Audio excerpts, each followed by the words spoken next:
नाशिकमध्ये भरणाऱ्या कुंभमेळ्यासाठी घोडा मैदान जवळ ठिकऱ्या कुणाच्या वकील ठाणेकर दाखवून देतील एकनाथ शिंदे? ठाण्यामध्ये आणि मुंबईमध्ये ठिकऱ्या गद्दारांच्याच उडतील. खरं म्हणजे विधानसभा निवडणुकीत घोटाळा केला नसता मतदार यादीमध्ये तर ठिकऱ्या तेव्हाच उडाल्या होत्या.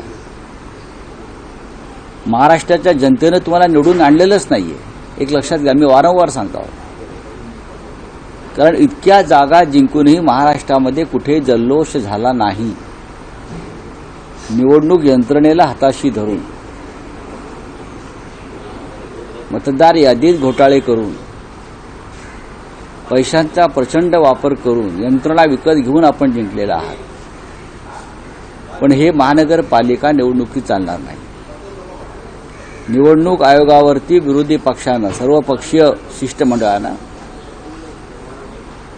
हा पहिला हल्ला केलेला आहे. सर्वपक्ष शिष्टमंडळानं भेटून निवडणूक आयोग आणि सत्ताधाऱ्यांमधलं जे साटेलोट आहे ते उघड केलेलं आहे. आता एक पाऊल पुढे जाईल. सर्व प्रमुख नेते जे आहेत, जे सर्वपक्षीय शिष्टमंडळामध्ये होते,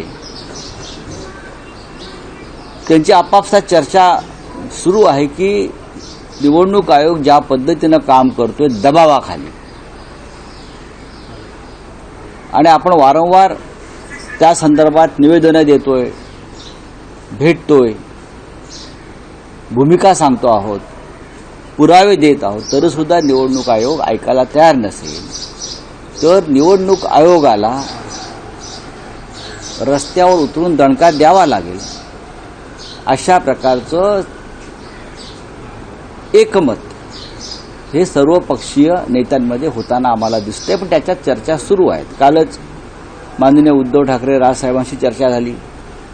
माननीय शरद पवार किंवा डावे पक्ष, काँग्रेस पक्षाचे अध्यक्ष हर्षवर्धन सकपाळ या सगळ्यांमध्ये एकमेकाशी चर्चा करून पुढलं पाऊल काय टाकायचं यावर निर्णय आता घेतला जाईल.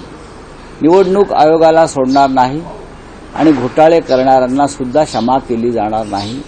त्याच्यामुळे ठाणे आणि मुंबईत जे तुमचं स्वप्न आहे घोटाळे करून पुन्हा एकदा निवडणूक यंत्रणा ताब्यात घ्यायची, हे त्यांना सांगा जाऊन या तुमच्याच माध्यमातून. महाराष्ट्राची जनता, मुंबई ठाण्याची जनता ही ठिकऱ्या तुमच्याच गद्दारांच्याच उडवल्याशिवाय राहणार नाही. आनंद दिघेंचा अपमान करणाऱ्यांना ठाणेकर सोडणार नाही. आनंद दिघ्यांचा अपमान कोणी केला? आनंद दिघ्यांचा अपमान कोणी? आनंद दिघेचा अपमान गद्दारांनी केला. ठाणेकर खरोखर सोडणार नाही. आनंद दिघे या एका निष्ठावान शिवसैनिक किंवा शिवसेना नेत्याचा जो का विचार होता निष्ठेबाबत, त्याला तडा कोणी दिला? एकनाथ शिंदे आणि त्यांच्या लोकांनी दिला ना. आनंद दिघे हे एक तुळशी वृंदावन होतं आणि त्या तुळशी वृंदावनामध्ये उगवलेली ही भांगीची रोपटी आहेत. आनंद दिघ्यांच्या ठाण्यातल्या तुळशी वृंदावनामध्ये एकनाथ शिंदे आणि त्याचे 40 चोर आहेत. हे म्हणजे भांगीची रोपटी आहेत. त्याच्यामुळे अपमान कोणी केला? तर अपमान या लोकांनी केला. तुम्ही काय सांगता आम्हाला सोडणार नाही? तुम्ही आम्हाला सांगताय सत्तेतून एक दिवस राजीनामा द्याने बाहेर या, मग सांगतो कोण कोणाला सोडतोय ते. उद्धव ठाकरेंना उद्धव ठाकरेंना कोणाच्या हाती स्टेअरिंग द्यायचं तेच कळना, त्यांचा ड्रायव्हर सारखा बदलतोय असा टोला श्रीकांत शिंदेने लगावला. पुढे काय? गिरिराज सिंह ने मुस्लिम लोग को नमक हराम कहा है.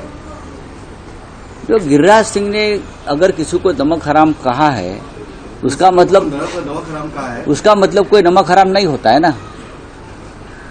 बात ऐसी है, उसने नमक हराम क्यों कहा कि गिरिराज सिंह जी कहते हैं, जो केंद्रीय मंत्री है, कि केंद्र के सभी योजनाओं का लाभ मुसलमान उठाते हैं, करेक्ट, और हमको वोट नहीं देते. ये सरासर गलत है. बहुत से ऐसी जगह है जहां मुसलमानों ने 2014 में मोदी को भर भर के वोट दिया है. यूपी में दिया है, बिहार में दिया है. तो आप उनको नमक हराम, आपको वोट नहीं दिया इसलिए आप आपके नमक हराम है देश के हो। आपको अधिकार किसने दिया किसी एक जाति को? तो आपको तो इस देश में बड़ी संख्या में हिंदुओं ने वोट नहीं दिया है। महाराष्ट्र में नहीं दिया और लोकसभा में वोट, बंगाल में नहीं दिया है, केरल में नहीं दिया है, जम्मू कश्मीर में नहीं दिया है, कर्नाटक में नहीं दिया है। तो क्या हिंदू को भी आप नमक हराम कहेंगे? मिस्टर गिरिराज सिंह, आप वोट चोरी करके चुनकर आए हैं, आपको तो हिंदुओं ने भी वोट नहीं दिया है। तो क्या आप मुसलमानों के साथ जिस हिंदुओं का नमक आप खाते हो सत्ता का, आप उनको भी नमक हराम कहेंगे क्या? इस प्रकार की भाषा का इस्तेमाल अगर कोई केंद्रीय मंत्री करता है तो मोदी जी ने उसको तुरंत मंत्रिमंडल से हटाना चाहिए। किसी व्यक्ति को, जाति को, धर्म को आप नमक हराम इस प्रकार से नहीं कह सकते, समझा?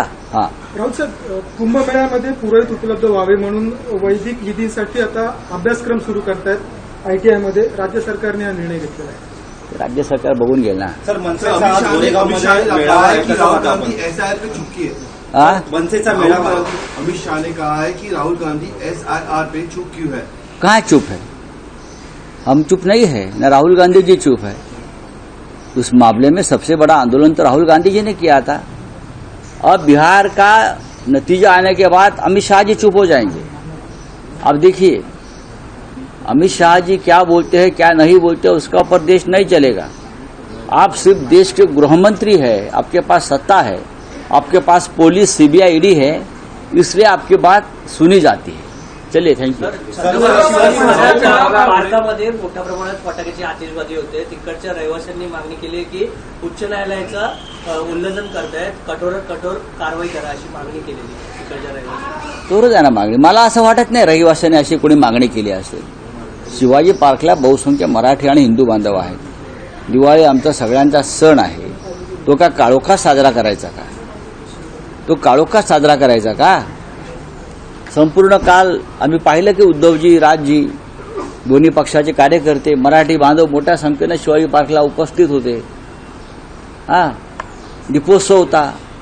आकाशामध्ये फटाक्यांची रोषणाई केली ना, वाजले फटाके थोडा काळ.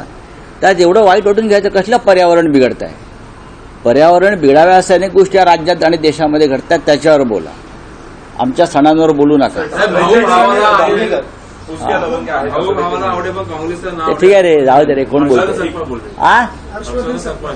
बोलू द्या ना, चला. सर, पुण्यामध्ये दांगेकर विरुद्ध जाऊ दे रे. हा, नाही तर पुष्कळ लवंगे आहेत असं देखील एकनाथ शिंदे म्हणतात. बघा, एकनाथ शिंदेची भिजलेली फटाका है, उसका फुसका फटाका भी नहीं है, लवंगा भी नहीं है. समझा क्या? एकनाथ शिंदे क्या बोल रहे हैं? भिजलेला फटाका है, लवंगा, उसको क्या मालूम है क्या फटाका है? शिवसेना की पावर जो उद्धव ठाकरे ने उनको दिया ना, वो अब तक बज रहा है. नहीं तो कौन एकनाथ शिंदे है? मुझे बताइए. उनको जो पावर मिला है बाला साहब ठाकरे ने नहीं दिया है एकनाथ शिंदे को. उनको पूरा पावर अब तक उद्धव ठाकरे जी ने दिया था, उसके ऊपर उनका फटाका बज रहा है अब तक. जिस दिन मुंबई और ठाणे महानगर पालिका के नतीजे आ जाएंगे, ये ठाणे मुंबई छोड़कर भाग जाएंगे सब लोग. आप देखो क्या होता है. करो ना लड़ाई हमसे, फेयर लड़ाई करो. ये पैसे की लड़ाई मत करो, सत्ता की लड़ाई मत करो. आप रियल शिवसेना के गुंडे हो, हाँ मैं गुंडा हूं, तो गुंडे जैसा सामने आकर बात करो. समझा ना? हाँ, वो सत्ता के पीछे छुपकर, पुलिस के पीछे छुपकर मत बात करो. छोड़ दो. चलिए. ABP माझा, उघडा डोळे बघा नीट.